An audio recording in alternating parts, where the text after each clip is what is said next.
केंद्रीय मंत्रिमंडल द्वारा जनगणना के साथ जातीय जनगणना कराए जाने के निर्णय का लोक जनशक्ति पार्टी रामविलास के जिलाध्यक्ष चंद्रभूषण सिंह उर्फ सोनू सिंह ने स्वागत किया है। उन्होंने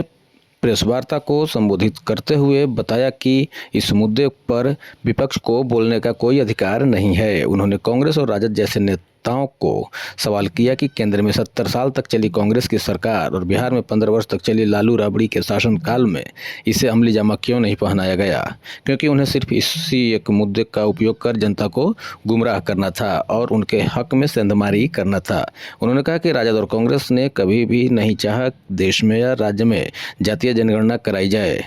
जबकि उनके नेता पद्म विभूषण सम्मानित आदरणीय रामविलास पासवान ने कई बार सदन में इस मुद्दे को उठाया था और वर्तमान राष्ट्रीय अध्यक्ष ने भी इस मुद्दे को कई बार उठाया था, जबकि विपक्ष इस मुद्दे का श्रेय लेने की कोशिश कर रही है, जो सरासर हास्यास्पद है। जो अभी जातीय जनगणना का जो अभी हमारे देश में चल रहा है, आदरणीय प्रधानमंत्री जी के द्वारा जो निर्णय लिया गया है, उसी पर आधारित ये प्रेस कॉन्फ्रेंस है। आज इस प्रेस कॉन्फ्रेंस में सबसे पहले मैं तमाम आए हुए अपने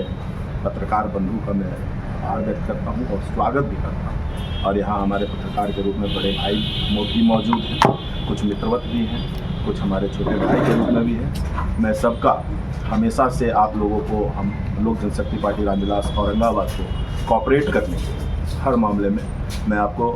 अलग से बधाई देता हूँ। आज का विषय जो है वो जनगणना से आधारित है। जो जातीय जनगणना का जो निर्णय लिया गया है, यह एक हमारे यशस्वी प्रधानमंत्री आदरणीय नरेंद्र मोदी जी के द्वारा लिया गया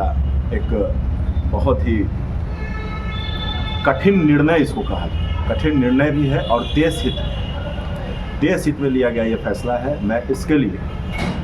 अपने आदरणीय प्रधानमंत्री जी को, श्री नरेंद्र मोदी जी को, और अपने नेता, मेरे नेता आदरणीय चिराग पासवान जी को हृदय से बधाई देता हूँ, क्योंकि ये फैसला हर उन भारत देशवासियों के लिए है जो समाज की पिछली पंक्ति में खड़े हैं, जिन तक विकास की धारा नहीं पहुँच सकी है, जो अभी तक विकास जो हमारे द्वारा योजनाएं दी जा रही हैं हमारे भारत सरकार के द्वारा, उससे जो वंचित है, उनके हक में लिया गया फैसला है। और ये फैसला ना सिर्फ उनके हक में लिया गया है, बल्कि हमारे जो पार्टी के संस्थापक आदरणीय पद्म भूषण से सम्मानित रामविलास पासवान जी थे, उनके द्वारा भी समय समय पर सदन में भी इस मामले को उठाया गया है। वो जाति जनगणना के पक्षधर रहे थे, वो गरीबों शोषित रहे हैं। हम सावधान कर देना चाहते हैं आप लोगों को, जनता पढ़ी लिखी है, जनता समझदार हो चुकी है। धरातल पर जो विकास की धारा दिख रही है, आज आप चले जाइए 15 साल पहले जंगल राज में, ये तो सारे लोगों से अमूमन आपको सुनने के लिए मिलता होगा और हर राजनेता अमूमन इस बात को बताते होंगे। लेकिन उस दशक के भी हमारे मित्रवत यहाँ पर लोग भी बैठे हैं, हमारे साथ पढ़े लिखे लोग भी, उस दौर में आप जरा जाइए, उस दौर को आप देखिए, उस दौर को याद करके रूह कांप जाएगा। आज कल मैं रात्रि में एक गांव में जा रहा था, तो मैंने लगता है कि अपने रोशन जी आपसे पूछा था मैंने कि जाना था, वो कहाँ जाना था, ये उड़दाना। तो मैंने पूछा कि क्या वहाँ जाने में दिक्कत है, एक बार पूछ लिया, चूंकि मेरे साथ बच्चे जा रहे थे। तो इन्होंने बोला कि अब कहाँ कोई दिक्कत है भैया, इधर तो पूरा एकदम रोड चालू है, प्रशासन रहता है। तो आज ये विकास है, आज नीतीश कुमार जी के राज में बिहार में विकास हुआ है। आदरणीय प्रधानमंत्री नरेंद्र मोदी जी के समय में